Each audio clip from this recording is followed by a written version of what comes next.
Assalamualaikum warahmatullahi wabarakatuh.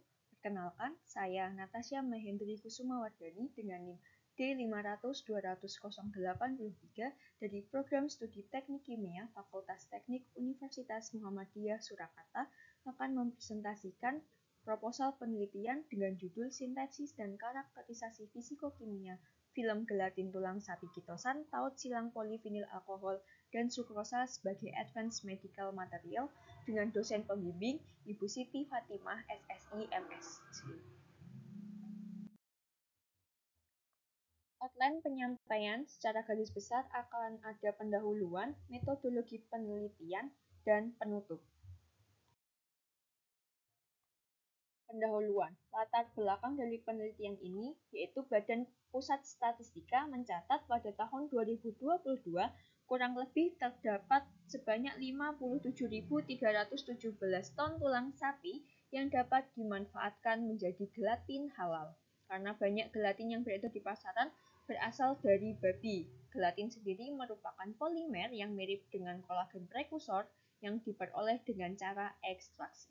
Gelatin banyak dimanfaatkan dalam bidang medis. Untuk gelatin sendiri ini memiliki kelemahan sifat mekanik, di mana dia tidak memiliki aktivitas antimikroba sehingga harus dikombinasikan dengan kitosan. Kitosan sendiri merupakan polisakarida yang diperoleh dari kitin, memiliki aktivitas antimikroba sehingga dapat meningkatkan manfaat gelatin untuk membentuk film gelatin. Secara umum, proses pembuatan gelatin ini terdapat dua cara, yaitu proses asam dan basa. Karakterisasi yang dilakukan dalam laboratorium itu untuk mengetahui sifat-sifat dari gelatin sendiri. Film gelatin ini harus memiliki tarik kekuatan dan fleksibilitas yang penting untuk mempertahankan integritas bahan yang diperoleh. Agen penaut silang yang digunakan dalam penelitian ini ada polivinil alkohol yang merupakan material dari proses alkoholis polivinil asetat memiliki sifat hidrofilik. Untuk polivinil alkohol ini digunakan sebagai penyeimbang agar memperoleh elastisitas yang baik saat proses pencetakan film gelatin. Yang kedua, ada sukrosa. Sukrosa bermanfaat dalam pembentukan gel yaitu untuk meningkatkan viskositas dan proses gelasi. Penambahan sukrosa ini dapat mempengaruhi nilai indeks pengembangan, di mana semakin tinggi konsentrasi bahan pengikat silang, maka nilai indeksnya akan semakin rendah. Pada penelitian terkini dengan topik yang sama, yaitu gelatin, akan memberikan wawasan yang menarik dalam pengembangan material biomedis, di mana kombinasi sifat antara gelatin, kitosan, polivinil alkohol, dan sukrosa ini memiliki sifat yang menguntungkan. Untuk hasil penelitian ini akan memberikan informasi penting terkait sifat material sebagai landasan untuk pengembangan advanced medical material, meski masih diperlukan penelitian lebih lanjut serta uji klinis untuk memvalidasi keamanan, efikasi, dan potensi aplikasi yang lebih luas. Rumusan masalah yang saya angkat dalam penelitian ini secara garis besar terdapat 3 rumusan masalah. Yang pertama itu untuk mengetahui pengaruh komposisi polivinil alkohol, yang kedua mengetahui pengaruh komposisi sukrosa, dan yang terakhir yaitu bagaimana karakteristik fisikokimia film gelatin tulang sapi kitosan yang ditaut silangkan dengan polivinil alkohol dan sukrosa. Sedangkan untuk tujuan dari penelitian ini, yang pertama mengetahui pengaruh komposisi polivinil alkohol, yang kedua mengetahui pengaruh komposisi sukrosa, dan yang terakhir mengetahui pengaruh karakteristik fisikokimia film gelatin tulang sapi kitosan yang ditaut silangkan dengan polivinil alkohol dan sukrosa dalam pembentukan film gelatin sebagai advanced medical material. Kemudian metodologi penelitian. Rancangan penelitian yang digunakan dalam penelitian ini terdapat beberapa variabel, yaitu variabel terikat, karakteristik dari fisikokimia film gelatin kitosan taut silang polivinil alkohol. Untuk variabel bebasnya yaitu variasi massa polivinil alkohol dan volume sukrosa, dan variabel kontrol yang digunakan yaitu massa gelatin dan kitosan. Penelitian dengan rancangan acak lengkap ini akan melakukan analisis gelatin kitosan dengan variasi berat agen taut silang dari polivinil alkohol dan sukrosa sebanyak 3 kali pengujian dalam setiap metode analisis. Tahap penelitian. Yang pertama yaitu mempersiapkan alat bahan yang akan digunakan. Yang kedua, pembuatan larutan uji. Ini disiapkan agar dapat melanjutkan pada proses selanjutnya. Yang ketiga, proses pembuatan advanced medical material, yaitu persiapan pembuatan materi film gelatin.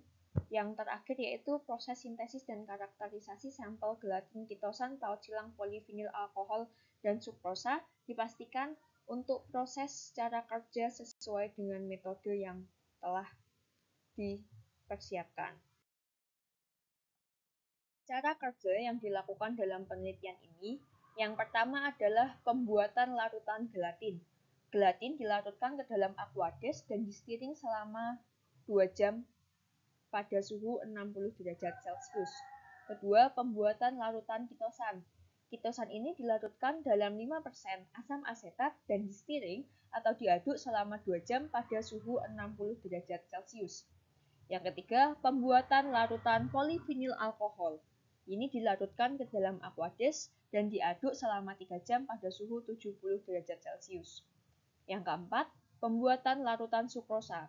Sukrosa teroksidasi 20%, dilarutkan dalam aqueous, lalu dioksidasi dengan NaIO4 dan didiamkan selama 6 jam. Cara kerja yang kelima yaitu pembuatan larutan taut silang gelatin kitosan. Yang pertama, mencampurkan larutan gelatin dan kitosan dan ditambahkan larutan sukrosa dan larutan polivinil alkohol.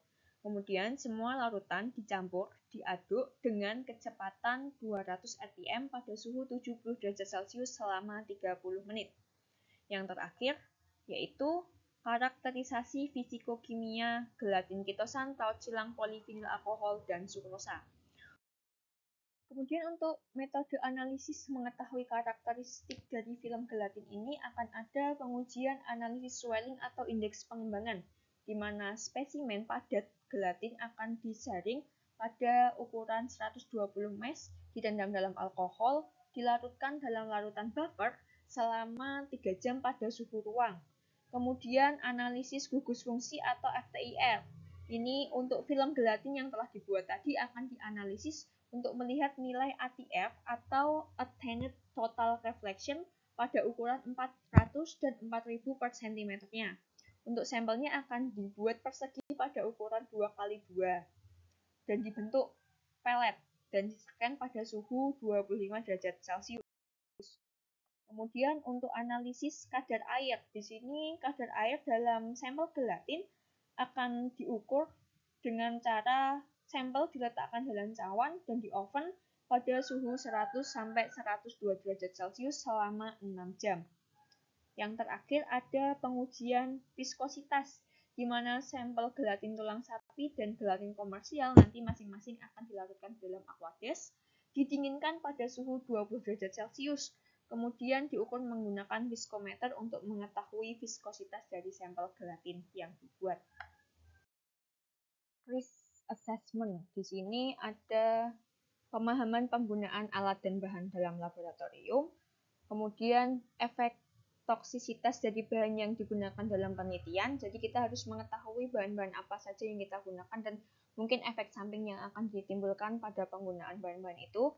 Kemudian kita harus memastikan keamanan dalam menjalankan penelitian untuk diri kita sendiri dan orang-orang yang ada di laboratorium, baik keamanan secara fisik maupun keamanan dari bahan-bahan yang kita pakai. Yang terakhir yaitu keandalan data dan metode karakteristik yang dilakukan dalam penelitian. Di sini harus memastikan kevalidan dalam metode yang kita gunakan atau cara kerja yang kita lakukan di dalam laboratorium sehingga kita memperoleh keandalan data yang dapat dimanfaatkan untuk kedepannya. Kemudian di sini ada variasi data yang digunakan. Nanti data yang akan kita peroleh akan diolah menggunakan SPSS dengan pengujian metode ANOVA dan uji statistik lainnya. Untuk Gantt chart atau timeline dari penelitian ini akan dilakukan selama 2 bulan, di mana 2 minggu pertama kita akan menyiapkan alat dan bahan untuk 4 minggunya kita akan melakukan penelitian dan pengujian di dalam laboratorium, dan yang terakhir akan ada pengolahan data dan pembuatan laporan akhir. Mungkin sekian penyampaian proposal penelitian saya. Terima kasih. Wassalamualaikum warahmatullahi wabarakatuh.